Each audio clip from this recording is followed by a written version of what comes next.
अस्सलाम वालेकुम viewers, welcome to the students platform. Viewers, आज हम पढ़ेंगे PSY 611 के लेसन नंबर 21 को। थेरेपी टर्मिनेशन का ही टॉपिक हमारा कंटिन्यू है। Topic 86, termination therapy due to clients progress. जिस मकसद के लिए थेरेपी शुरू की थी वो मकसद पूरा हो गया है तो इसे टर्मिनेट कर दिया जाता है। अगर या फिर कह रहा है कि मकसद पूरा नहीं हो रहा हो, थेरेपिस्ट को लगता है कि मज़ीद थेरेपी से भी इसका हल पॉसिबल नहीं, तो इसे टर्मिनेट करना ज़रूरी है। बाकी इसके अंदर टॉपिक 87 है, terminating therapy with an unhappy client. अगर क्लाइंट थेरेपिस्ट की सर्विस से खुश नहीं है तो थेरेपिस्ट को चाहिए कि उसको जो है वो ख़त्म कर दें। क्योंकि थेरेपिस्ट, अगर क्लाइंट और थेरेपिस्ट की थिंकिंग और वैल्यूज़ के दरमियान क्लैश आ जाएं, जिसकी वजह से क्लाइंट खुश ना हो, सेटिस्फाई ना हो, तो भी थेरेपी को रोका जा सकता है। आगे टॉपिक 88 है, termination of therapy when therapist is not a good fit.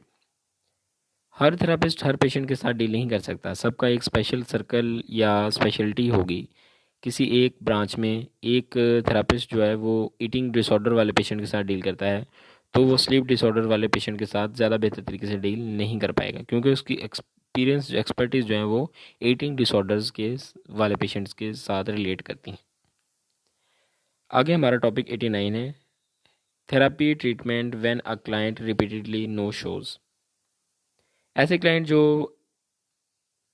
जो टाइम पर क्लिनिक पर नहीं पहुंचते, या फिर कभी आते हैं कभी नहीं आते, इस वजह से इनका प्रॉपर इलाज नहीं हो सकता। इसलिए इस सूरत हाल में थेरेपिस्ट को थेरेपी देनी चाहिए, क्योंकि हो सकता है क्लाइंट अपनी दूसरी मसरूफियात की वजह से ना आ सकता हो, या वो अपनी थेरेपी की पर ज़्यादा तवज्जो दे रहा हो।